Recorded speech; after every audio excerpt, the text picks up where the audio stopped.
Muy buenas noches, señoras y señores, ¿cómo están ustedes? Bienvenidos a otra edición del Péndulo por Unicanal. Hoy les planteamos tres temas. El primero tiene que ver con la economía, creo que es el aspecto más importante en este país. Vamos a hablar nuevamente de la ley más importante, el Presupuesto General 2023, y las notables ampliaciones, sobre todo en salarios que ha sufrido este presupuesto. Y también sobre el duro golpe a la imagen país, porque nuevamente carne que iba de exportación al exterior fue encontrada con cocaína en el vecino país. De eso vamos a hablar con el exministro de Hacienda, Manuel Ferreira. El segundo bloque hablaremos sobre el pacto de metano en la cumbre COP27, con Héctor Cristaldo, presidente de la UGP, y Oscar Rodas, director ejecutivo de WWF Paraguay. Y el último bloque vamos a hablar acerca de algo que va teniendo un sostenido aumento de violencia. Nos referimos a aquellos que protestan contra la transformación educativa. ¿Por qué lo hacen? Bueno, vamos a tratar de definirlo esta noche con la viceministra de Culto del Ministerio de Educación, Zulma Morales. Antes de ir a nuestra primera pausa, les quiero comentar que Lavazza es reconocido como un café de alta gastronomía que permite al consumidor degustar un producto con aroma, sabor y cuerpo inconfundibles, presente en los mejores restaurantes, cafeterías y supermercados del país. Café Par representa y distribuye Lavazza, el espresso italiano por excelencia. Pausa y retornamos. Mucha atención con esta locura que nos trae Bristol. Comprando cualquier televisor, si Brasil o Argentina sale campeón del Mundial, tu TV te sale gratis. Además, con los mejores precios y participás de la promo de 1.000 millones en premios. Anda ahora mismo a comprar tu televisor, porque con esta promo es una verdadera locura y debes aprovecharla. Bristol, la mejor casa de electrodomésticos. Con los productos verdes de Regional Sustentable maximizás tu producción con conciencia. Los préstamos para la implementación de riego por goteo facilitan la implementación de sistemas de riego de alta eficiencia para agricultura intensiva y ganadería. Ingresa a www.regional.com.py para conocer más detalles. Regional, creemos en vos. Bien, ya estamos en contacto vía Zoom con el exministro de Hacienda, Manuel Ferreira. ¿Qué tal, Manuel? Buenas noches, ¿cómo estás? ¿Qué tal, Carlos? Bien, Un fuerte bien. abrazo, un saludo también a tu audiencia. Bueno, a ver, contanos un poquitito. Es preocupante la forma como se elaboró el presupuesto. El ministro de Hacienda y también los viceministros alertaron, pidieron, rogaron que no se aumentaran muchos de los gastos fijos del presupuesto. Sin embargo, el Congreso no les hizo caso. ¿Cómo ves el presupuesto que está saliendo, Manuel? Y siempre estas cosas son peligrosas. Y te voy a decir por qué son peligrosas. Son peligrosas en general porque generan un gasto rígido. Si nosotros miramos lo que ocurrió con los presupuestos de los últimos 20 años, vamos a ver que gran parte el presupuesto paraguayo pasó de más o menos 800 millones de dólares, estoy hablando del presupuesto de la administración central, alrededor de 8.000 millones de dólares. O sea, creció 10 veces. Pero, ¿en qué se transformó eso? Y en lo que más se transformó es en personal, en gente contratada. Pasamos de alrededor de 100.000 funcionarios a alrededor de 350.000 funcionarios. Y son necesarios 350.000. Vos que fuiste ministro de Hacienda, ¿son necesarios para un buen funcionamiento de este Estado o no? Y mira, algunos sí, otros no. El problema que tenemos en nuestro Estado es que tenemos un Estado que está seguramente gordo en ciertas áreas, en lugares donde nos hace falta, y es raquítico en otras áreas.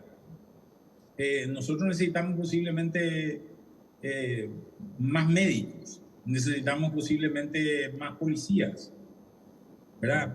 Para luchar contra ciertos problemas, la salud, la inseguridad, en fin, que son problemas de preocupación de la gente. Más y Pero mejores teníamos que haber profesores. gastado muchísimo más en infraestructura, ¿verdad? Hoy nosotros, por ejemplo, en Paraguay le curamos a la gente de lo que nosotros mismos le enfermamos. O sea, tenemos un agua podrida, agua servida por todos lados, que generan montones de enfermedades gastrointestinales, porque no invertimos en saneamiento básico, ¿verdad? Y después tenemos que pagar el pato por el lado del presupuesto en el Ministerio de Salud, porque hay mucha gente que se enferma de esas cosas, ¿verdad? Y cuestan carísimo esos tratamientos y esos remedios, ¿verdad? Entonces, creo que ahí es donde nos falta más equilibrio.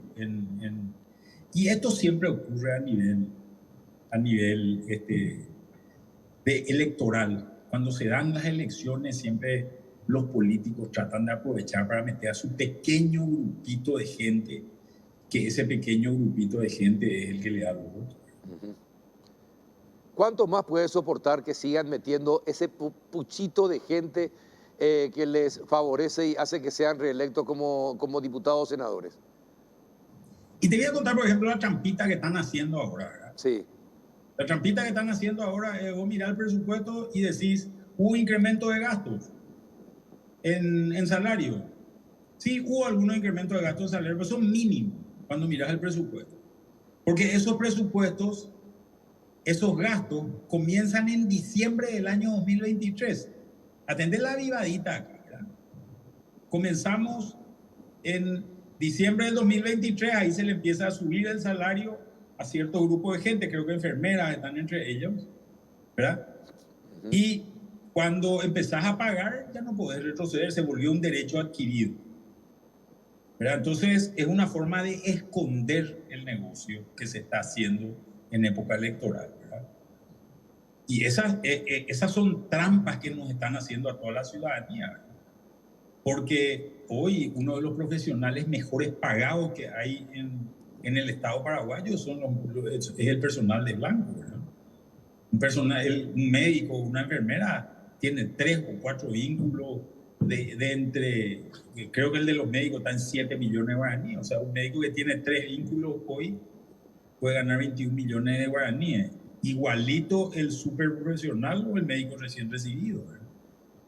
Entonces, generas desincentivos en ese tipo de cosas para que haya profesionales que funcionan.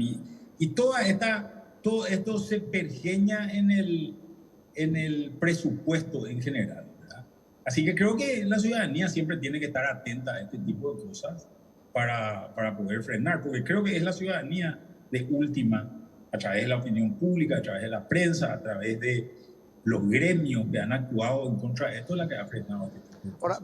Ahora, la pregunta que siempre me hago es la siguiente. Acá en el país nos sentimos desmoralizados. Vemos cómo se manejan ciertas cuestiones, entonces desmoraliza. Pero uno habla con gente del exterior y Paraguay es bien mirado, es apreciado cómo se maneja su economía desde el 2004 a esta parte aproximadamente. Pero nosotros no lo sentimos así. Son diferentes visiones. ¿Por qué nosotros nos vemos tan mal y desde afuera no nos ven tan mal? Y creo que es una cuestión de percepciones, ¿verdad? Es la famosa historia del vaso medio lleno, del vaso medio vacío. Por ejemplo, vos podés ver las cosas desde dos perspectivas distintas.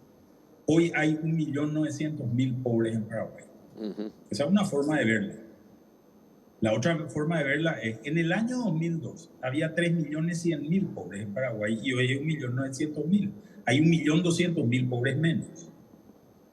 Vos podés decir, hoy la clase media tiene 5 millones de personas. Y decir, pero eso es mucho o es poco.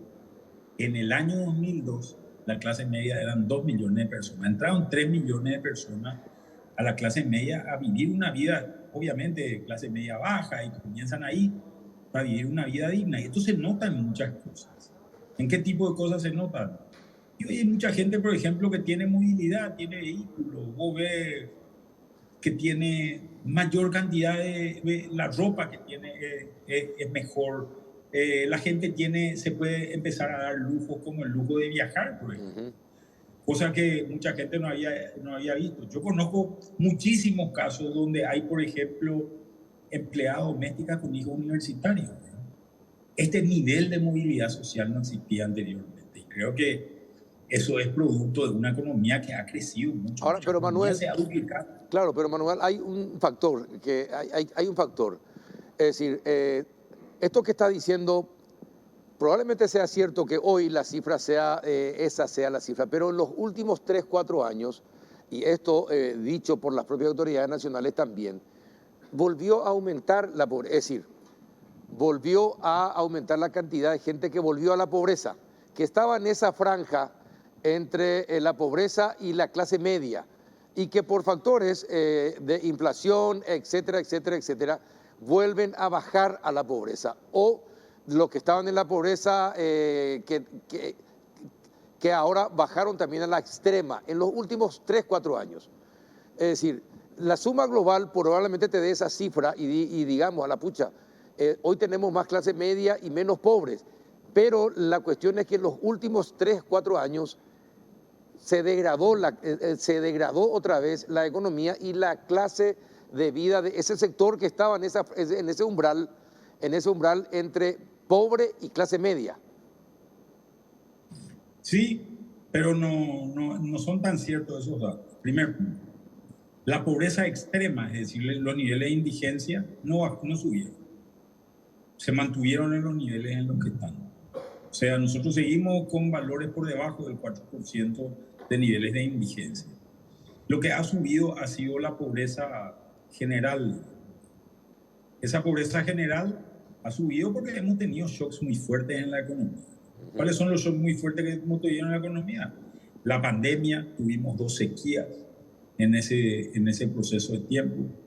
Y obviamente tenemos una inflación que estos fenómenos son fenómenos globales, ¿verdad? No son fenómenos paraguayos. La pandemia fue mundial, la inflación es mundial.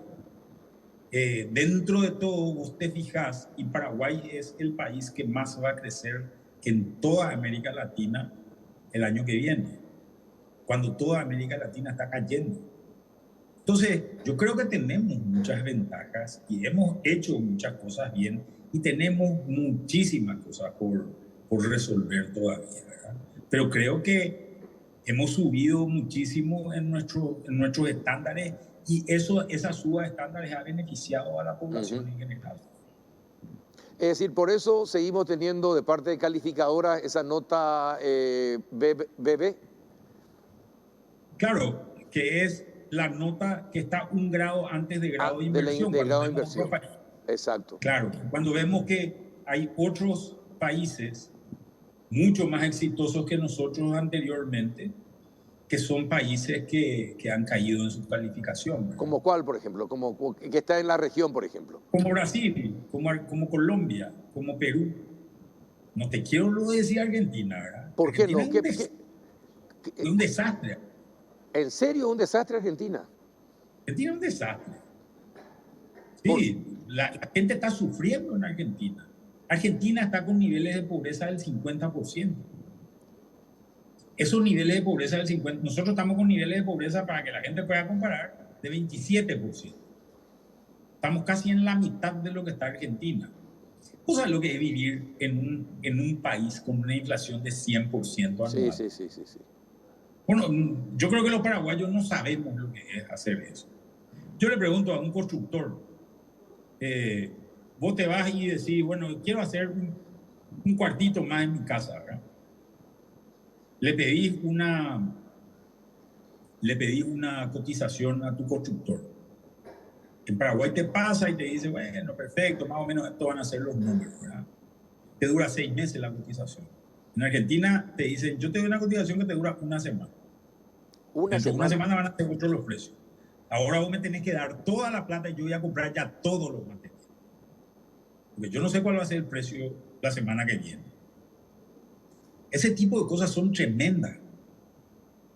Vos no sabés lo que es estar en una situación donde vos no sabés cuánto tiempo te va a durar tu sueldo y tenés que estar todos los días peleando por tu sueldo. Porque si vos ganabas 5 millones de guaraníes, esos 5 millones de guaraníes que ganabas, el mes que viene ya son 4, el otro mes ya son 3, el otro mes ya son 2. Entonces, ¿qué es lo que tenés que hacer? Tenés que estar todo el día hablando con tu jefe, diciéndole, subime el sueldo, subime el sueldo, subime el sueldo. ¿Quién vos sabés que hace ese tipo de cosas que no sea funcionario público de Paraguay, verdad? En realidad, la gente no vive así, la gente no está acostumbrada. Estas situaciones son tremendas. Pero, y lo único que quieren hacer los argentinos es sacar su plata de Argentina, ¿verdad? Nadie bueno, quiere invertir. entonces, ¿y por qué no aprendemos, Manuel, de la Argentina? ¿Por qué básicamente repetimos los errores que ellos fueron cometiendo hace mucho tiempo y que nosotros empezamos a cometer ahora? ¿Por qué no parar esos aumentos significativos que vos señalaste al comienzo de esta charla, que se están produciendo en el presupuesto de gastos, esos proyectos de leyes, algunos inentendibles, como estos 940 millones de dólares para los exfuncionarios de las empresas contratistas de Itaipú, esto que presentó también Samaniego en el IPS y cosas así? Es decir, a mí me preocupa estas situaciones. Vos, que fuiste ministro de Hacienda, dirás, tal vez no es para tanto, pero es preocupante. No, claro que es preocupante. Porque vos tenés que defender esta situación todos los días. Hay que proteger la situación en la que nos encontramos y el privilegio que tenemos por vivir en Paraguay. Esa es una cuestión que es importante y hay gente que no ve el problema completo y lo único que quiere es beneficiarse a sí misma o a su grupito, ¿verdad? En esos 940 millones de dólares de Itaipú, a mí no me vengan a querer jorobar. Ahí hay muchos parlamentarios que van a tocar una parte. Mismo. Y abogados. O sea, eso sabemos. No, ¿qué abogados? Senadores y diputados. Y diputados. Y empezar a mirar primero a lo que presentaron en el proyecto de ley. Porque creo que ahí está la punta del ovillo, ¿verdad? Y después hay otro montón de gente comprometida seguramente alrededor de ese tipo de cosas, ¿verdad?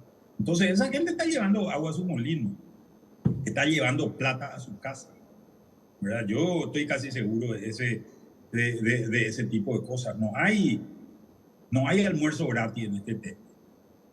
Entonces, la situación es realmente de un grupo muy pequeño, pero que tiene un gran poder de decisión y que realmente lo que termina haciendo es perjudicando a la gran mayoría, ¿verdad? Exacto. Ahora te pregunto, esto que pasó, por ejemplo, en Uruguay, se descubre un cargamento de carne paraguaya de exportación con cargamento de cocaína.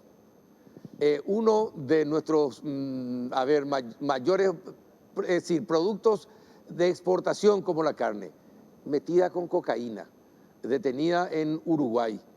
¿De qué manera el narcotráfico, sobre todo el tráfico de cocaína que usa a Paraguay como su canal de salida para todo el mundo, puede perjudicar a la economía paraguaya y a la industria de la carne o de otros productos, por ejemplo, Manuel? Y mira, estas cosas son peligrosas en términos de imagen, ¿verdad?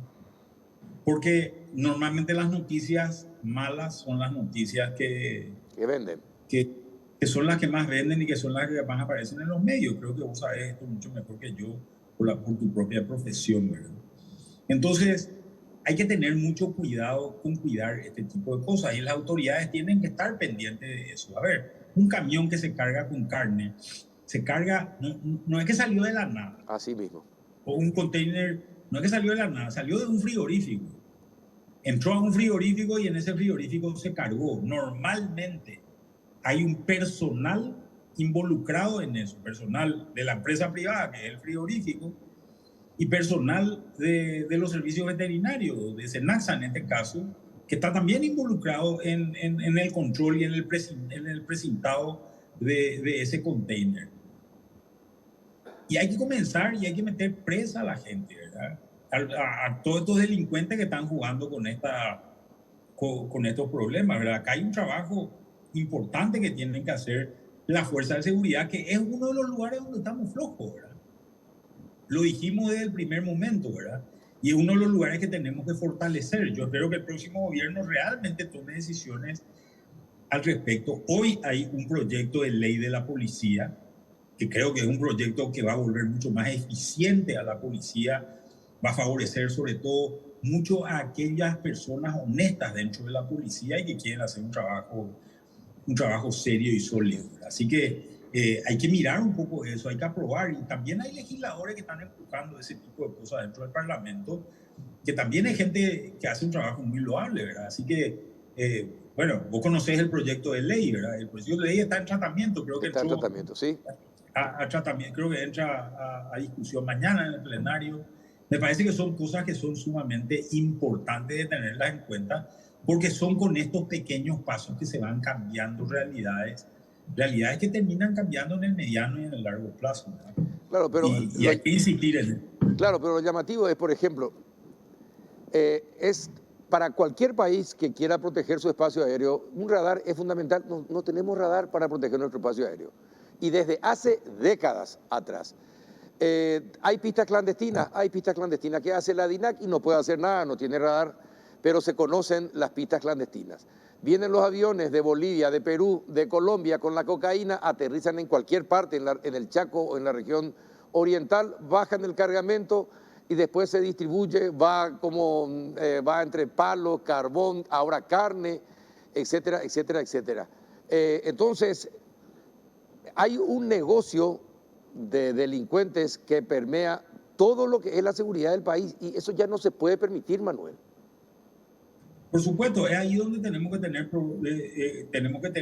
que buscar soluciones a estos problemas, ¿verdad?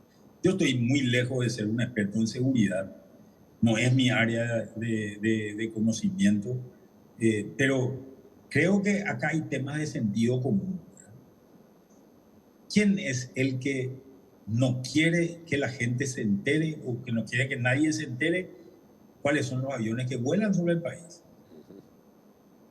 Yo creo que uno de los principales responsables es la DINAC, ¿verdad? Así mismo. Y en la DINAC debe haber gente que debe ser investigada y ver cuáles son los vínculos que están trabando este tipo de avances. Porque ahí hay problemas, ¿verdad? Ahí seguramente porque el radar no lo puede tener vos, no lo puedo tener yo, ¿verdad? Así El mismo. radar lo tiene que tener la DINAC. El radar no va a estar en el Ministerio de Salud, ¿verdad? Va a estar en la DINAC. Claro. Entonces es en la DINAC donde hay problemas, pero esto no se investiga hasta que salta algún tipo de escándalo, ¿verdad? Así mismo. Y ahí recién cuando la prensa le mete palo y le empieza a hacer ruido alrededor de esto, es cuando las cosas se empiezan a mover, ¿verdad? Y ahí Claro. pero creo que tenemos que tener un equipo investigador de oficio de estas cosas y empezar a rascar y empezar a tirar esa punta del ovillo hasta desenredar el problema que tenemos y empezar a excluir a los culpables y ahí vamos a empezar a mejorar en estas áreas, me parece. Claro, pero para que se cumpla, y esto para finalizar, Manuel, para que se cumpla eso necesitas de un poder ejecutivo firme, que no dude en poner a los mejores hombres en la DINAC, en las Fuerzas Armadas, en la Fuerza Aérea, en los controles aduaneros, en la Policía Nacional, en la Senat, en todos los organismos de control que no funcionan. Por eso es que la droga alegremente pasa. Solamente el 10% de toda la droga que pasa por Paraguay es la que se decomisa.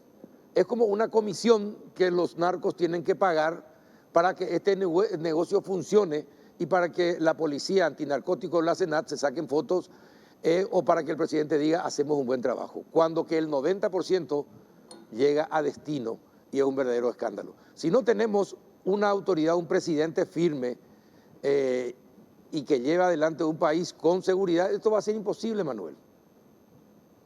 Y es así, Carlos. Yo creo que vos entendés tal vez incluso mucho mejor que yo el negocio.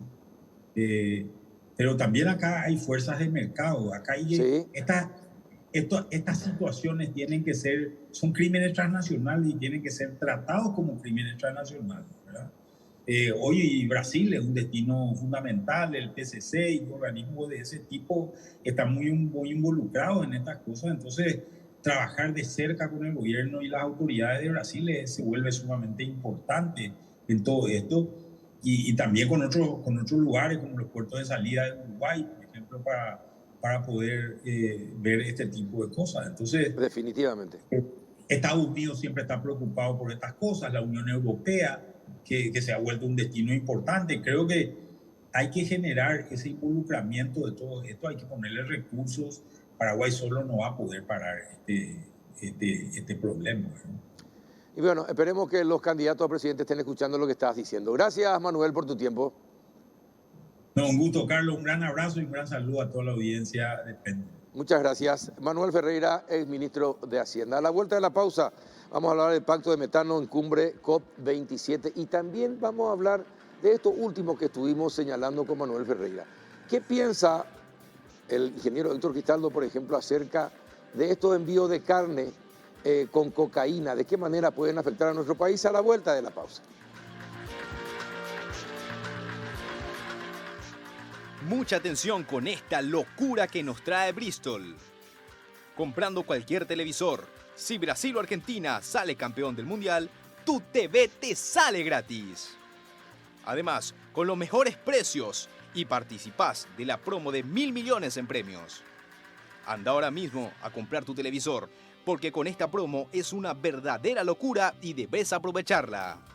Bristol, la mejor casa de electrodomésticos. Todos los miércoles y jueves son de Big Sale en Farmacia Vicente Escabone. Hasta 50% de descuento. Medicamentos, perfumes, cosméticos, juguetes, accesorios y mucho más. Pensando siempre en tu salud y bienestar. Te esperamos en nuestras 70 sucursales o llamanos al delivery 418-5000 y 097-418-5000. Farmacia Vicente Escabone, tu farmacia más cerca tuyo.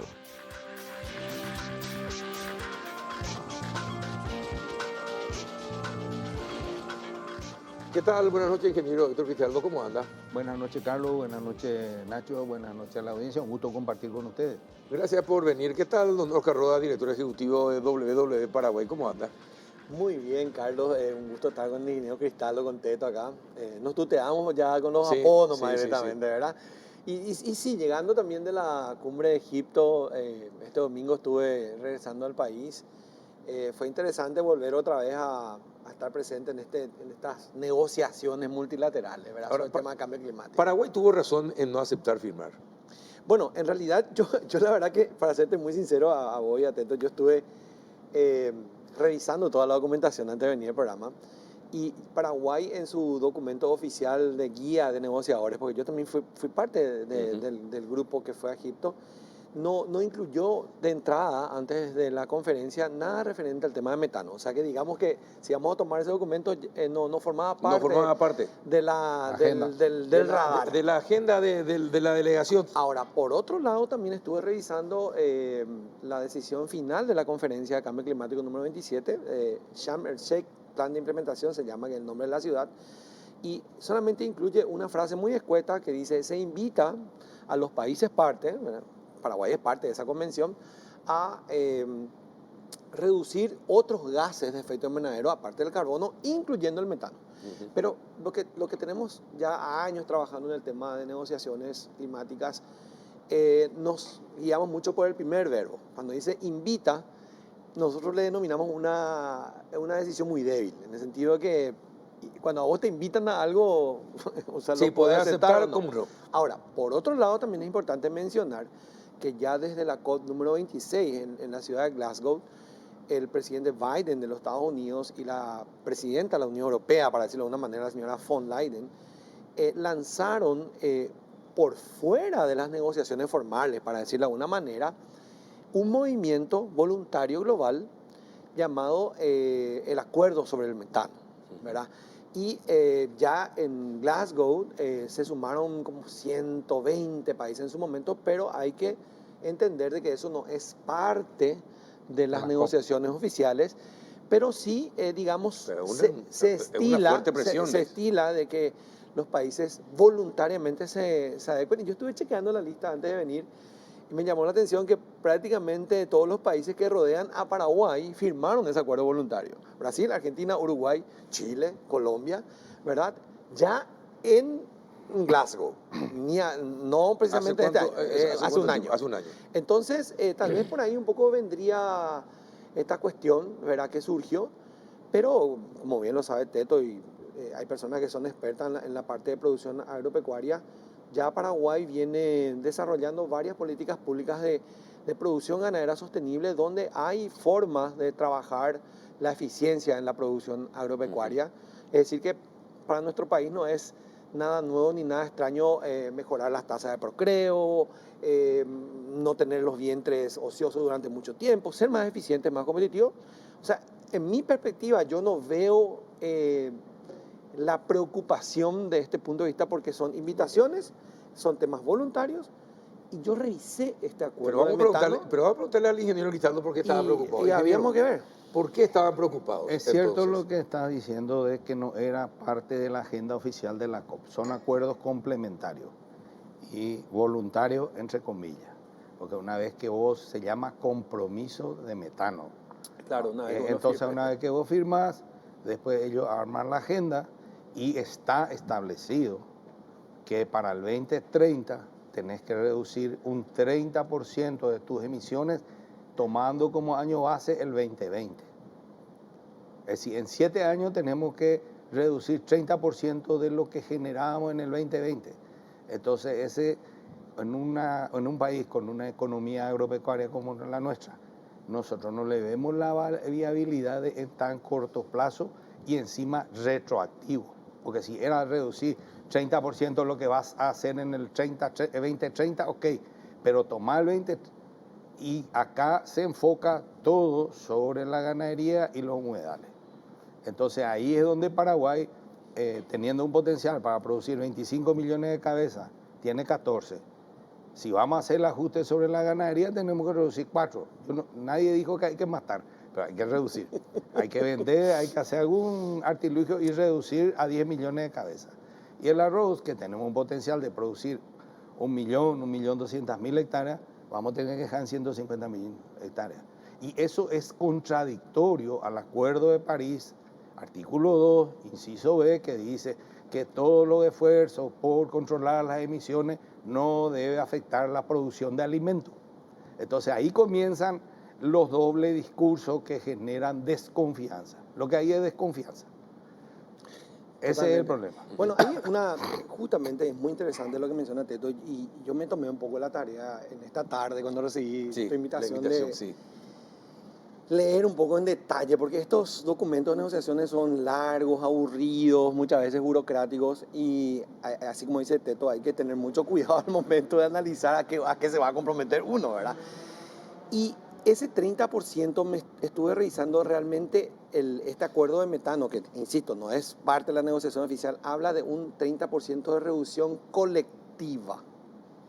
Es decir, entre todos, 30%. Entre todos. No es que y a cada luego uno 30%. Exactamente. Luego dice un siguiente, claro, pero digamos leyendo el papel, para decirlo de alguna manera. Sí. Luego dice, punto seguido, cada país podrá definir colectivamente su aporte, tipo, yo pongo tanto, yo pongo tanto.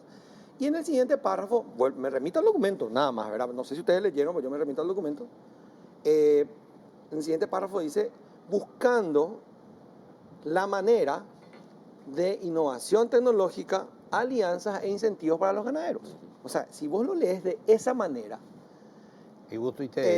claro, o sea, es una búsqueda de un incentivo, ¿verdad? Ahora, es importante también mencionar, es muy cierto lo que dice Teto, ¿verdad? Que en Paraguay está... Puede ser una trampa. Y por eso, más que una trampa, yo diría que nosotros siempre... Podemos ser ingenuos. No, cuando negociamos tenemos que ser bastante profesionales, porque asumimos compromisos ante el mundo. Entonces, lo que yo estuve revisando otra vez de vuelta hoy es que realmente el metano en el mundo tiene varias fuentes. Y estuve revisando los documentos de inventario de gases de efecto invernadero de Paraguay, y en nuestro país tiene 4 fuentes básicamente, que es el tema del hato ganadero, el arroz, increíblemente los vertederos mal gestionados, ¿verdad? La basura. Y mínimo o casi nulo, para decirlo de alguna manera, el uso de los combustibles fósiles, que sabemos que en Paraguay no somos un país productor de petróleo. Entonces, ¿a qué me refiero con eso? De que realmente en este acuerdo de metano, de compromiso de metano, como muy cierto lo que dice Teto, los mayores emisores de metano en el mundo, en los pesos pesados, son China, Estados Unidos, ¿verdad? India. 4 países, 3 países y la Comunidad Europea el 51%. Y ahí en estos países hay que analizar que este compromiso de metano apunta más fuertemente a lo que sería la industria del petróleo, donde hay estudios aparentemente que dicen de que con ajustes para evitar fugas o procesos en las refinerías, sin castigar mucho al costo, los países podrían llegar. Incluso países como Noruega, por ejemplo, ya han reducido en un 90% el metano con cuestiones de ingeniería. Entonces, hay que nomás también poner en perspectiva que este acuerdo global le une a países con distintos tipos de situaciones, ¿verdad? Porque el metano va en varios lugares. Y en el caso de Paraguay hay una medida muy interesante que estuve mirando, donde dos fuentes de emisión de metano, como me mencionó el tema de arroz y ganadería, hay una política pública oficial del Paraguay que está siendo estudiada por el Ministerio de Ganadería, Viceministerio de Ganadería, que es la integración del pastoreo con ganado en los arrozales, en la época donde se cosecha el arroz. Ya está donde funcionando. Exactamente, ya hay pruebas piloto. Tuvimos emisiones. Donde vos estás una doble ganancia para reducir el metano, porque gestionas tu arrozal y también las vacas, y las vacas fertilizan el arrozal. Entonces, hay pruebas piloto. Y yo creo que eso es un poco lo que habría que mirar a partir de ahora, para luego ver si se te acercan con un compromiso, cómo está tu país en ciencia, en pruebas, para antes de asumir un compromiso. Muy cierto lo que dice usted. Ahora, ustedes quedaron satisfechos porque el ministro no firmó el compromiso. Correcto, ¿no? Pero acá tenemos que entender que siempre en este tipo de negociaciones los lenguajes o las palabras son Hay que muy leer las ambiguas. letras chicas, como decimos siempre. Lean las letras ahí. La palabra te dice te invita. Pero una vez que aceptaste la invitación ya es obligatorio lo que asumís. Entonces hay que saber leer y jugar el partido. Necesitamos fortalecer nuestros equipos negociadores. Necesitamos fortalecer nuestro equipo que genere información paraguaya genuina para no estar asimilando datos de otro lado. Tengo un amigo que tiene un cliente que es sueco. Vino a Paraguay para una inversión, le llevó al campo y vio las vacas sueltas en los potreros y se maravilló. Y dice, nosotros eso no tenemos. Ellos tienen los 365 días confinados y ese sí emite y no captura nada. Acá el pasto se come, vuelve a hacer fotosíntesis. ¿Y qué es la fotosíntesis? El proceso fisiológico de la planta, donde captura el carbono y libera oxígeno. Entonces, ese tipo de manejo diferenciado y como está diciendo, en los arrozales, nosotros tuvimos hace 3, 4 semanas en Misiones, en un establecimiento que no podía llevar combustible al establecimiento y no tenía maquinaria porque no tenía acceso, porque era un campo bajo sin posibilidad de trabajar. Producía 20 kilos de carne por hectárea al año. Es campo marginal. Hoy produce, en la complementación arroz, ganadería, que está diciendo, produce cerca de 200 kilos de carne por hectárea y produce 8.000 kilos de arroz. Y está entrando la soja también en la rotación para mejorar la fertilidad del suelo. Entonces, esos sistemas integrados es lo que tenemos que ir generando y consolidando. Y no imponernos, porque Paraguay ya en el 2015 firmó el Acuerdo de París, en el 2017 asumió ya el compromiso de bajar 10% obligatorio de sus emisiones de CO2 equivalente, es decir, todos los gases poniendo en equivalencia de CO2, tiene que bajar 10% obligatorio y un 10% complementario de acuerdo a las condiciones de cooperación que reciba. Eso en relación al 2030. Y si a eso le vamos a sumar otro 30%, pero con base de 2020, me parece que es tirarse a la pileta sin saber cuántas aguas tiene. Ahora, una cosa, don Oscar, si hay 4 países que producen... 51%. Sí, más del 50% de las emisiones. Sí. ¿Hay algún compromiso de esos países en reducir en una determinada cantidad de años considerablemente su emisión? Sí, totalmente. De hecho, que como mencionó todo, ¿verdad?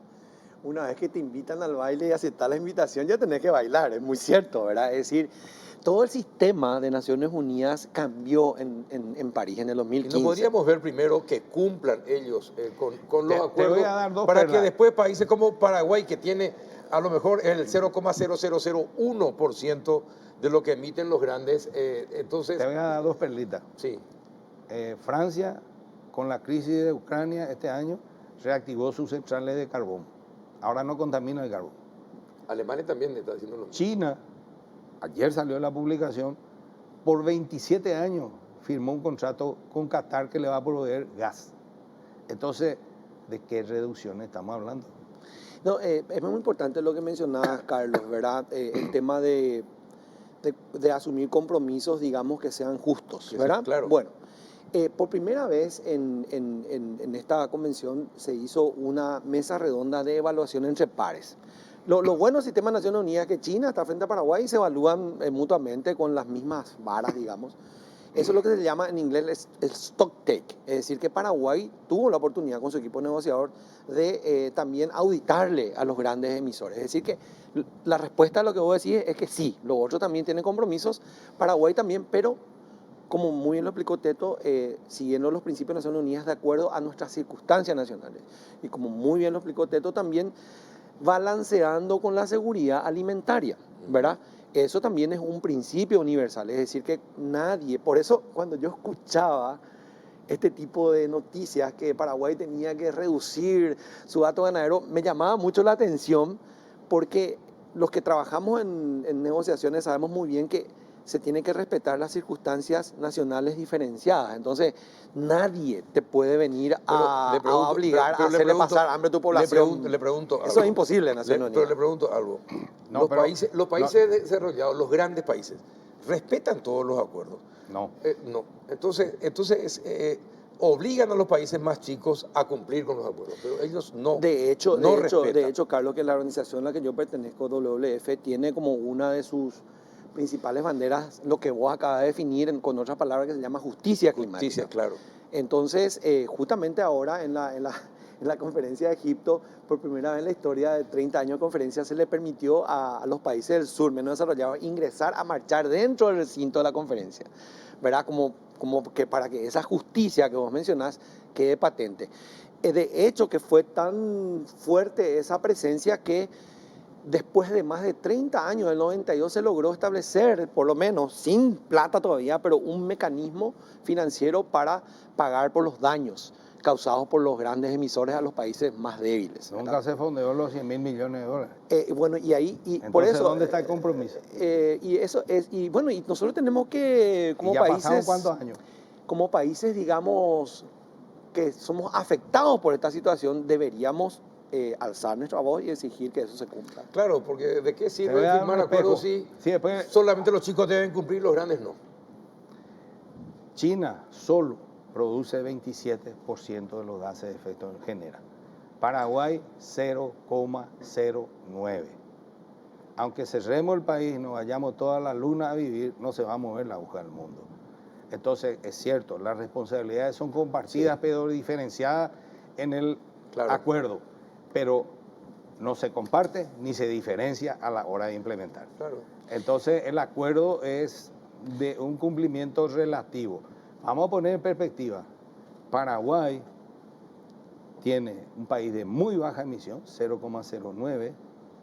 Tiene, si vos tomás el año 2000, tenía un PIB de 7.180 millones de dólares. Tomás el 2021 y tiene un PIB de casi 40.000 millones. Crecimos casi 5 veces. Tomás el PIB per cápita de 5.000, de 1.300 pasó a 5.300. Es decir, en la sostenibilidad económica, más sostenibilidad que eso, porque la sostenibilidad tiene la pata económica, la ambiental y la social. En lo social, en el 2000 teníamos 57% de pobreza, 57.7%, hoy tenemos 26%, a pesar que habíamos llegado a 23%. Eso en lo social también te indica sostenibilidad. Sí. Y en lo ambiental, lastimosamente los datos no son tomando del 2000 al 2017, no hay al 2021, Paraguay redujo de 55.000 equivalentes de CO2 a 49.000 en el 2017. Entonces, crecimos 5 veces en capacidad de producción y redujimos 10% nuestras emisiones. Entonces, ¿qué más sobreesfuerzo le vamos a pedir al país? Nuestra Pongamos las sostenibilidad, cosas, en realidad, nuestro desarrollo económica sostenible. tenemos que defender No, también. nosotros estamos felices porque nosotros como sociedad civil fuimos parte de eso que está diciendo. todos O sea, trabajamos en eso. Entonces, porque allá por el año 2012, 2014, todo el mundo decía, ustedes, ¿qué se creen que están pidiendo que Paraguay proteja su bosque? Y sin embargo, ahora estamos orgullosos de haber Pero logrado vamos un poco eso. 10 años atrás. Claro. En el 2004 trabajamos para el tema de deforestación cero en la oriental. Totalmente. Y nadie Teto era parte del consejo. Nadie pone en valor que Paraguay Sí. hace más de 18 años tiene una deforestación cero en la oriental y nos quieren poner indicadores como si acá no existiera. Ahora, muy importante lo que menciona Teto, ¿verdad? De que Paraguay realmente es un país adelantado en ciertas medidas, incluso mucho más de lo que nos exigen. Pero lo hace, digamos, como un país que está comprometido para desarrollarse de una manera eficiente. Eso hay que destacarlo, hay que celebrarlo y sostenible. Ahora, también yo recomendaría, yo estoy en las negociaciones del año 2005, en la COP11, imagínense, hace un tiempo ya, ¿verdad? Yo recomendaría también siempre poner en perspectiva de que cuando Paraguay en el 2015-2017 reduce su tasa de deforestación y sus emisiones, recibe de un mecanismo creado en el Acuerdo de París, el Fondo Verde del Clima, una asignación de 50 millones de dólares que tal vez podemos utilizarlo de una manera sabia para a los, no sé, 70, 80 mil pequeños productores de ganado con menos de 20 cabezas puedan alimentar mejor a su ganado y emitir menos metano. O sea, utilizar sabiamente también los mecanismos de incentivo a las negociaciones. No solamente mirarlo de la perspectiva de que nos obligan, sino que también hay ciertos mecanismos. Imagínate, el Fondo Verde del Clima te da los recursos al 1%. 1% de interés para no regalarte la plata prácticamente. Entonces, y Paraguay ahora va a recibir otros 25 millones por acá, otros 40 por allá. Es decir que porque es un país altamente vulnerable al cambio climático. Y ahí es donde nosotros tenemos que trabajar. El problema es que eso no se está canalizando en sintonía con el programa de desarrollo del país. Están manejando 3 unidades de Naciones Unidas no a traer la plata. Y que se va en proyecto y consultoría y no incide en la realidad. Ese es el problema. Y ahí lo que yo le pediría a Teto, aprovechando el programa, ¿verdad? Acá en vivo, en directo. Ya estamos. ¿Por qué no hacemos una consultoría nosotros? No, yo lo que le pido, ya que ellos como gremio tienen el privilegio que yo no tengo de estar en la Comisión Nacional de Cambio Climático, yo estuve hasta hace algunos años y por ahí Teto me ayuda a volver a colaborar otra vez. Justamente ser contralores de eso, ¿verdad? De que ese dinero vaya a terreno, que le ayuda a los pequeños productores. Vaya donde tiene que ir. El 80% de esa deforestación evitada es realizada por los productores, por el sector privado, no es el sector público. Esa plata viene para el sector público, correcto, pero ni siquiera va al sector público paraguayo, va a la cooperación multilateral que administra y hacen sus propios planes que muchas veces no coinciden con los del desarrollo del país. Entonces, esa sincronización y esa armonización es la que tenemos que discutir nosotros como paraguayos para ver qué priorizamos para ir consolidando el proceso de desarrollo sostenible que tiene el país. Estamos en un proceso de desarrollo sostenible. Avanzamos mucho. ¿Hay cosas que tenemos que mejorar? Sí, hay cosas porque va evolucionando el conocimiento, la ciencia es muy dinámica. Vos compras un celular hoy, en 2 meses ya es viejo. ¿Y porque evolucionó la tecnología? Bueno, esa evolución y ambiente tiene que ser una palabra que sea sinónimo de capacitación y actualización permanente, no de extorsión ni depresión. Ahí es donde comienzan los problemas y ahí comienza la desconfianza, porque se descalifica a la gente que realmente está cuidando su patrimonio, sus recursos naturales, porque de eso vive. No somos nosotros. Yo no estoy diciendo, pero en el discurso, en el eslogan de la gente más radicalizada, nosotros siempre trabajamos, las veces que nos tocó, llegamos a acuerdo. Entonces, la gente que es radicalizada descalifica cuando tendríamos que trabajar todos juntos en la responsabilidad compartida y diferenciada, como dice el acuerdo. Bien, señores, les agradezco que hayan venido. Espectacular el programa, porque uno aprende sobre este tema. Y les agradezco que lo hayan expresado así, tranquila, libremente y sobre todo con mucha educación. Veo que ayudó muchísimo que sean amigos y que se conozcan, ¿verdad? Pero fue muy agradable, por cierto, y en las redes los mensajes Brillantes los dos, me están diciendo, así que les agradezco que hayan venido. Ya Gracias, jugamos ingeniero. Soco antes, ahora ya no. Gracias, Gracias por Un haber gustazo. venido. Igualmente. Que pasen buena Ingeniero, noche. muchas gracias. A la vuelta de la pausa vamos a hablar acerca de la transformación educativa. hunda. Ese sí que es un tema. Hoy hablar de transformación educativa en Paraguay es peligroso, te amenazan con balas. Ya volvemos.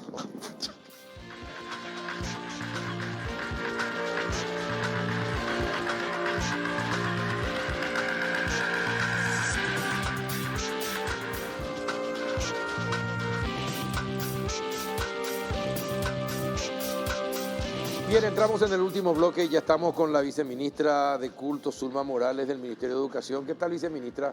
Buenas noches. Muy buenas noches, Carlos. Un gusto enorme poder estar con ustedes en este espacio. Bueno, la vez pasada le decía en broma, pero me parece que quedé preocupado realmente por la forma tan violenta como mucha gente se está expresando sobre la transformación educativa en la última semana. Realmente me llamó mucho la atención, por eso le preguntaba en la radio si ya usa chalecos, ¿verdad? Antibala. Pero, ¿qué piensan ustedes en el Ministerio de Educación sobre esta forma que va adquiriendo el debate?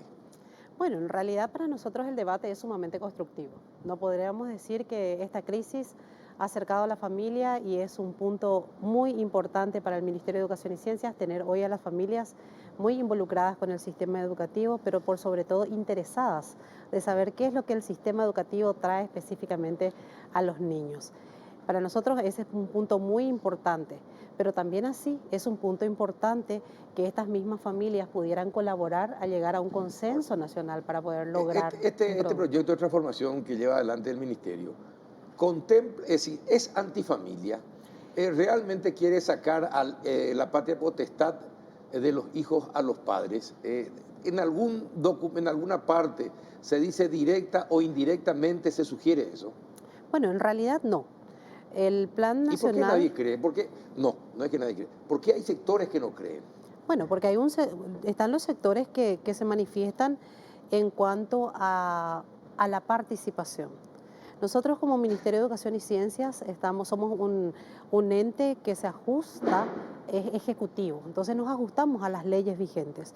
¿Qué es lo que nos sucede? Cuando iniciamos aquella primera mesa técnica de padres, no teníamos representatividad legal de todos los padres que se acercaban a la mesa. Entonces, estos padres no estaban representados legalmente, por más de que a todos se les ha invitado en los foros. Los foros regionales fueron de carácter abierto, estuvieron invitados todos. ¿Qué es lo que nos pasaba en ese periodo? No existía todavía un interés o una fijación tan fuerte con la transformación educativa, entonces la mayoría de las familias no acompañaban esos procesos, esos foros, e iban ciertamente a aquellas familias que estaban involucradas directamente con el sistema educativo. Ahora, la transformación educativa ya comenzó. Ya se implementa, no como transformación educativa, pero para los que conocemos lo que es la educación paraguaya, ya comenzó hace 8 o 10 años atrás, cuando se empiezan a hacer nuevas construcciones de escuelas, cuando se invierten en libros, en útiles, cuando se mejora la capacidad de los maestros, ya se comenzó la transformación educativa. Cuando se garantiza la merienda, cuando se garantiza en el papel la ley de la merienda escolar, no así en la práctica por culpa de intendentes y gobernadores, y hay que decirlo bien claramente, ya la transformación educativa empezó a andar, ya empezó a andar. Y lo que me llama la atención es que los padres de todo el país nunca se preocuparon por ir hasta la sede de la intendencia o hasta la sede del gobernador y de la gobernación para protestar por qué sus hijos no tenían la merienda escolar que por ley estaba garantizada. ¿Por qué ese intendente o por qué ese gobernador mal usaba los fondos y no había padres protestando con vehemencia y con responsabilidad sobre esos hechos? Me llama mucho la atención, ¿verdad? Entonces, ¿por qué ahora de repente? Bueno, y me encanta que se preocupen por la educación, ¿verdad? Esa es la parte buena. Eso es lo positivo. Eso es lo positivo. Sí. Pero de todas formas me llama la atención por un lado, la dejadez respecto del trabajo que hacen intendentes y gobernadores respecto de la merienda y también del arreglo de las escuelas y colegios, porque ellos también tienen fondos destinados para... Nunca vi una sola manifestación en los últimos 10 años contra un intendente o un gobernador que haya mal utilizado los fondos. Y es así, ciertamente las familias cuando existen riesgos de derrumbes en las instituciones educativas Sí. nuevamente replantean esta preocupación al Ministerio de Educación y Ciencias, siendo que este ente tiene un agente ejecutor de los fondos FONACIDE en cada departamento. Entonces, eso como que se tiene que ver a nivel departamental y no al ministerio le corresponde el monitoreamiento, Sí. el monitoreo y el acompañamiento, perdón, pero no así la ejecución de esos fondos. Eso por un lado. Por otro lado, hoy nosotros entendemos esta preocupación genuina que tienen los padres. Realmente nosotros también somos conscientes de que a nivel mundial hay una implementación muy fuerte de lo que es ideología de género.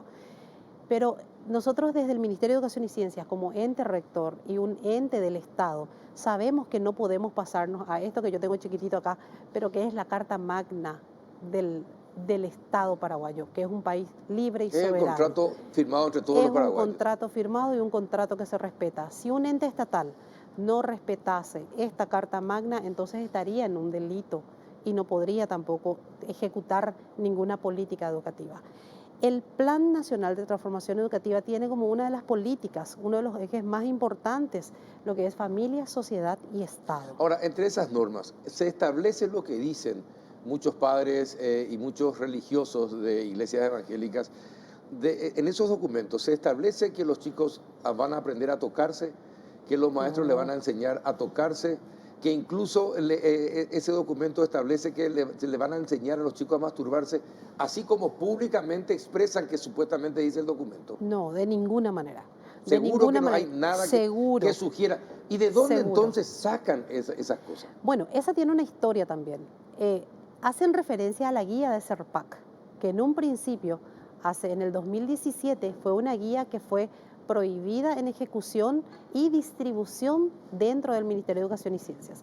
A raíz de esta guía CERPAC, que nosotros le denominamos así, que fue planteado para el sistema educativo de educación permanente, que son jóvenes entre 15 y adultos, fue planteada esa guía, pero fue rechazada justamente porque tenía un enfoque de educación sexual bastante fuerte. Entonces, es ahí en donde nace a lo que le conocemos como la resolución Riera, que es la 29664, que prohíbe la distribución y el uso de materiales pedagógicos que contengan ideología de género. En esa guía sí había algunas condiciones bastante fuertes. Es una guía que nunca se ha ejecutado. Entonces fue un problema de comunicación del ministerio de no haber aclarado suficientemente que esa guía no se aplicaba. Tenemos documentaciones que datan desde el 2017 que vienen diciendo que estas guías nunca fueron aplicadas y nunca serán aplicadas dentro del sistema educativo paraguayo, porque violan esto, que es la Carta Magna, y en ese planteamiento nosotros justamente en respeto a la patria potestad de los padres hemos decidido apartar todo tipo de material que contenga ideología de género. Dentro del Plan Nacional de Transformación Educativa no existe un solo lineamiento que hable de ideología de género. Ahora, ¿qué es lo que le preocupa a los padres? Y es una preocupación que hacen en una comparación y en un conjunto a nivel internacional. Le preocupan los primeros 3 ejes planteados, que son inclusión, multiculturalidad y enfoque de derechos. Cuando nosotros hablábamos con los padres y con los representantes de padres, hemos aclarado siempre que estos puntos están basados en esta Carta Magna, que es la Constitución Nacional. Nosotros para la educación inclusiva contamos con una ley que es la 5136. A ver, cuando se habla de inclusión, ¿a qué se refiere el documento? Inclusión de personas con características específicas de aprendizaje y discapacidad. Con necesidades específicas de aprendizaje, discapacidad. Cuando hablamos de necesidades específicas de aprendizaje, hablamos de aquella diversidad de aprendizaje. Por ejemplo, hay niños que tienen una atención dispersa, que no presentan nada físico o algún rasgo específico, pero tienen la atención dispersa. Están los chicos con autismo. Están los chicos que tienen síndromes. Y también así está la discapacidad, que hoy tenemos un montón de estudiantes. Y eso explicaron con discapacidad suficientemente en Sí. todos. Eso es inclusión, ¿verdad? Eso es inclusión. No es la inclusión que dicen ellos. No, de ninguna manera. No podríamos incluir porque esto no nos permite. Bueno, y cuando se refieren a la multiculturalidad, ¿qué es? Paraguay es un país multicultural, Claro. Carlos. Es multicultural. Nosotros tenemos 20 comunidades indígenas. Se han descubierto 19 oficiales. Tenemos hoy como Ministerio de Educación y Ciencias materiales elaborados en 18 lenguas indígenas, respetando la ley de lenguas justamente y pudiendo permitir a estas comunidades que tengan un currículum propio y que esto también pueda favorecer un desarrollo y continuidad de sus costumbres como de su cosmovisión. Cuando hablamos de multiculturalidad, hablamos de lo importante que es que aquellas personas residentes hoy en Paraguay, hablemos de los japoneses, de los menonitas, de los brasileros, de los brasiguayos y diversas, los árabes. O como antes los coreanos que venían, sí.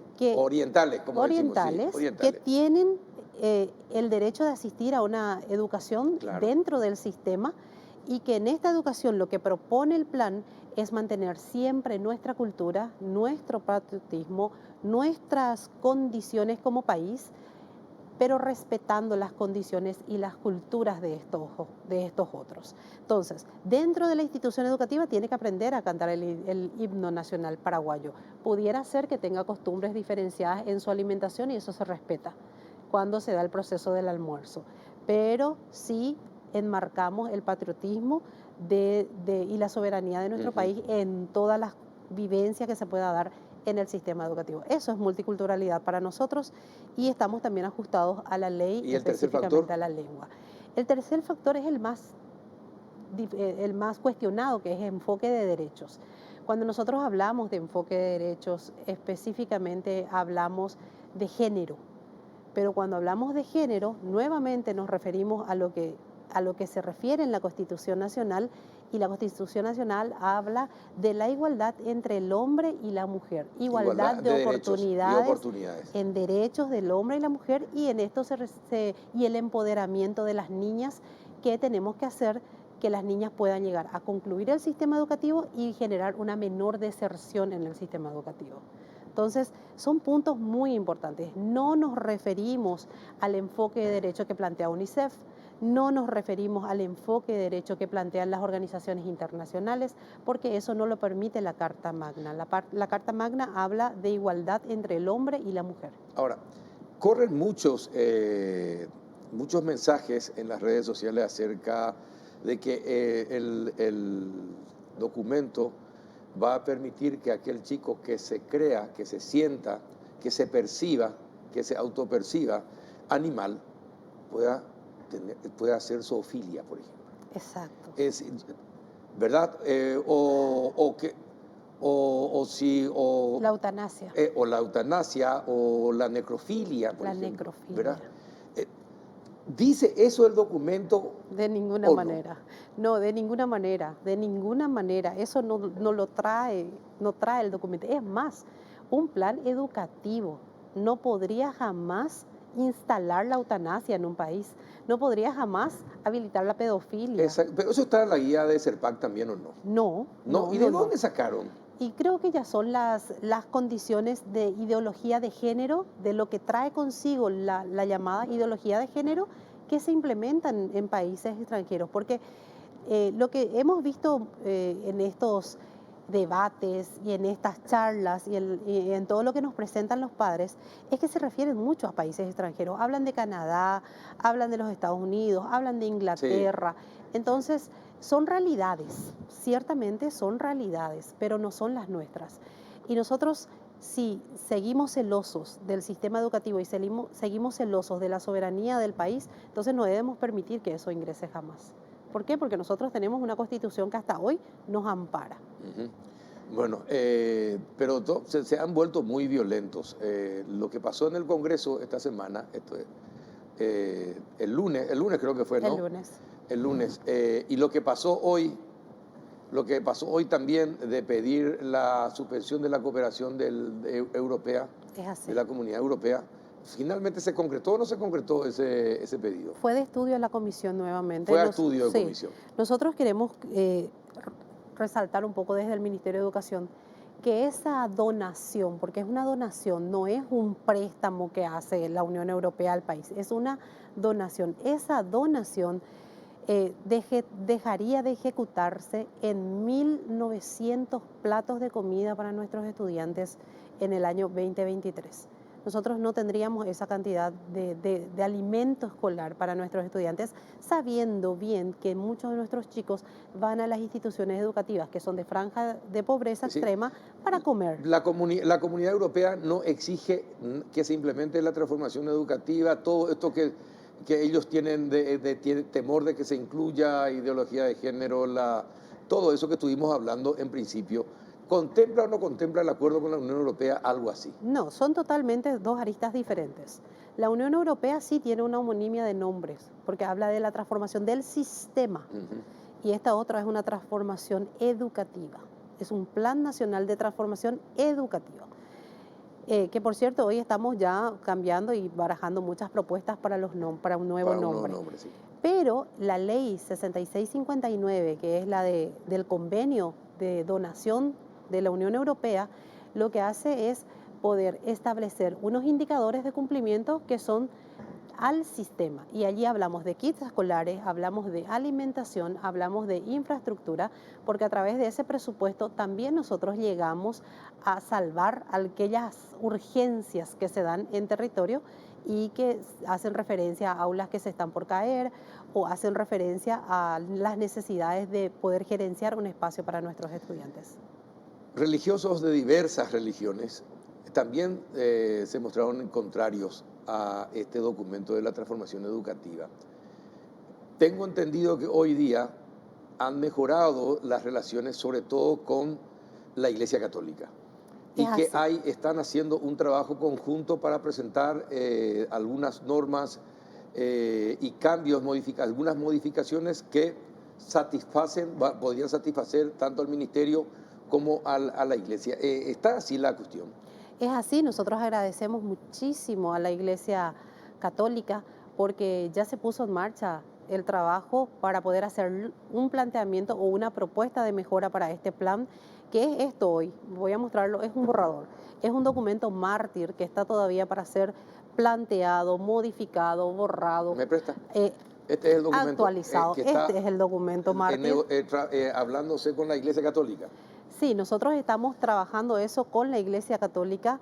Nosotros estamos hoy recibiendo propuestas, por lo cual agradecemos muchísimo a la Iglesia Católica, como también al sector evangélico que ya nos presentaron una propuesta así bien organizada y que estamos hoy... Pero está muy lejos de lo que algunos pastores estaban señalando. No está muy lejos, no tiene absolutamente intervención religiosa. Eso es lo más importante, porque nosotros sabemos que como país laico no podríamos permitir un sistema educativo por constitución que encamine a una de los sectores religiosos. Como país laico nosotros hemos trabajado principios y las iglesias, tanto del sector cristiano, católico, como las del evangelio. Es decir, que la primicia hoy es que hay acercamiento con las iglesias católicas y evangélicas sobre el documento. Y están trabajando en conjunto sobre el documento. Estamos en conjunto a través de un comité ad hoc que estamos hoy buscando hacer que esa propuesta se introduzca dentro de lo técnico que necesita el documento.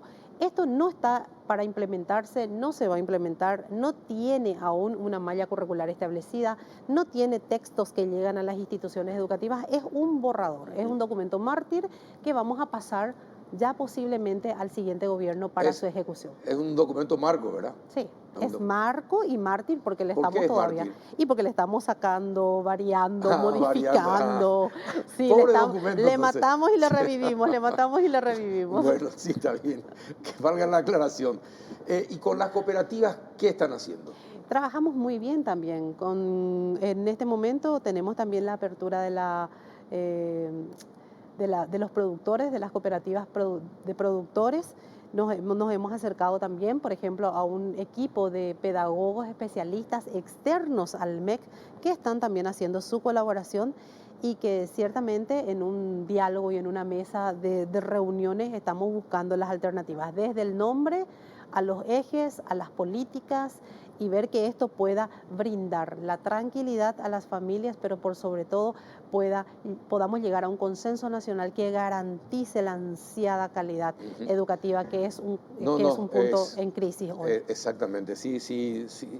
Ustedes les muestran también los resultados de PISA y SNEP a los padres. Sí. ¿Y qué dicen? ¿Se preocupan o no les preocupa a los padres cuando ven esos resultados? Bueno, en este caso realmente pareciera ser como que estos sectores enviaron un poco la mirada solamente a la ideología de género y al aspecto de la educación integral de la sexualidad, y dejamos de lado un poquito aquellas áreas troncales tan importantes en el sistema educativo. Sí mostramos, también les mostramos las cifras que tenemos hoy. Hoy tenemos estudiantes que inician el tercer ciclo de la escolar básica, que tiene que cerrar con el tercero de la educación media, y tenemos una deserción. Iniciamos con un 70% y se termina nada más que un 64% de nuestros estudiantes. Y hay una deserción bastante importante dentro del sistema educativo, porque muchos de ellos es porque no atendemos específicamente a las condiciones de aprendizaje, y también porque nuestros estudiantes llegan a una etapa en donde las propias familias lo envían a trabajar. Económicas. Sí.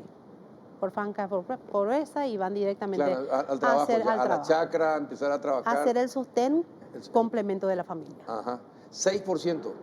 No, 70% inician. Sí, ya sé, y 64% termina. Eso es 6% de deserción hubo este año. Es un 6% de deserción. ¿Este año? Este año. Es mucho, ¿eh? Es mucho, es mucho. Realmente en números específicos, nosotros iniciamos en el año 2016, que inicia el tercer ciclo, con, 80.444 estudiantes. Y van a cerrar el tercero de la media, 114.060. Impresionante. Lastimosamente, seguimos expulsando a los chicos de las escuelas. Es así, nosotros... Y generando siempre círculos de pobreza. Exactamente, eso es lo que busca el plan. Que es más peligroso todavía. Es lo que nosotros hemos propuesto en las mesas de trabajo con los sectores religiosos, que esto pudiera repercutir en un futuro en la sociedad, porque vamos a tener cada vez más estudiantes que llegan a un término de año, y aunque hayan terminado el tercero de la media, no tienen las competencias laborales adquiridas y no pueden ingresar a una fuente de trabajo. Entonces generan una población desempleada, y esto genera, por supuesto, a su vez, el consumo de sustancias y otro tipo de... Qué lindo sería que tengamos una educación donde también la educación técnica esté en todos los departamentos del país. Sí, es la propuesta del plan. ¿Verdad? El componente 3 trae consigo la cualificación profesional, y eso se implementaría en los bachilleratos a través de las familias. Sí, que todas las escuelas tengan bachillerato técnico y humanístico. Es así. Bolivia lo hace. ¿Por qué nosotros no lo podemos hacer? Porque no tenemos establecido el sistema, y porque también dentro de la propuesta de la reforma educativa en aquel entonces, el campo no estaba tan avanzado y tan actualizado. Entonces hoy es como una de las necesidades urgentes, poder tener perfil de salida, términos medios, mandos medios en el bachillerato técnico. Perú ha crecido notablemente en materia educativa, sobre todo en matemáticas y ciencias en los últimos 15 años, 10, 15 años. Pero ha crecido impresionante el ranking que tiene hoy la educación peruana. ¿Por qué nosotros demoramos tanto? Tenemos este tipo de discusiones. En realidad, bueno, nosotros pasamos por un proceso de investigación en el sistema educativo que nos da la visualización, nos visualiza un poco todas las aristas, ¿verdad? Nos invita a mirar todas las posturas, y en estas posturas también se dan las posturas territoriales. Por eso que el currículum hoy desarrolla un 70% del currículum que se ejecuta a nivel nacional y un 30% que se debe ajustar a las condiciones departamentales, cosas que no se dan en todos los lugares. Entonces, ¿qué pasa con un chico que es de Boquerón, en donde tiene otro tipo de necesidades laborales, pero estudia un énfasis que no corresponde? Tiene que migrar tiene que migrar si quiere buscar trabajo. Claro, y si había una escuela técnica, se sabía lo que se necesitaba en la región, no iban a salir de la zona y iban a encontrar rápidamente trabajo. Sin embargo, tienen que venir acá si es que quieren seguir aprendiendo, ¿verdad? Y bueno, es increíble cómo hacemos las cosas mal todavía en Paraguay y no hay nada nuevo que inventar. No, y esta es una brillante oportunidad. Esta es una brillante oportunidad de que el sistema educativo realmente adquiera el presupuesto que necesita para poder ejecutar todo ese tipo de situaciones que ya están diagnosticadas, Claro. y que ya tenemos una propuesta de solución, una alternativa de solución. Entonces, Dígame, ¿qué necesitamos- pasó con aquellos sacerdotes y pastores que eran muy contrarios? ¿Qué pasó con ellos? Ahora que hablaron con la Iglesia Católica y con las iglesias evangélicas, ¿se sumaron al proyecto o se aislaron? No, tienen sus propuestas. Ah, están las propuestas Sí, también de ellos. Ellos tienen sus propuestas con el sector que corresponde, porque la Iglesia Católica hace una sola propuesta Una de sola todas propuesta, sus bases, perfecto. como también lo hace la Iglesia Evangélica, una sola propuesta de todas sus bases. Con la Iglesia Evangélica ya tenemos una propuesta así bien ya establecida, y que es la que pasa ahora a un estudio con el comité ad hoc, esperando a que se sumen los demás.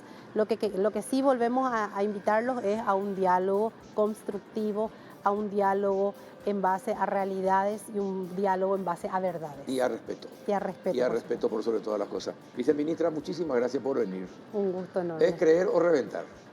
Es- Se le da todo, se le da los documentos, se le muestran los documentos. Ya es una cuestión de creer o reventar.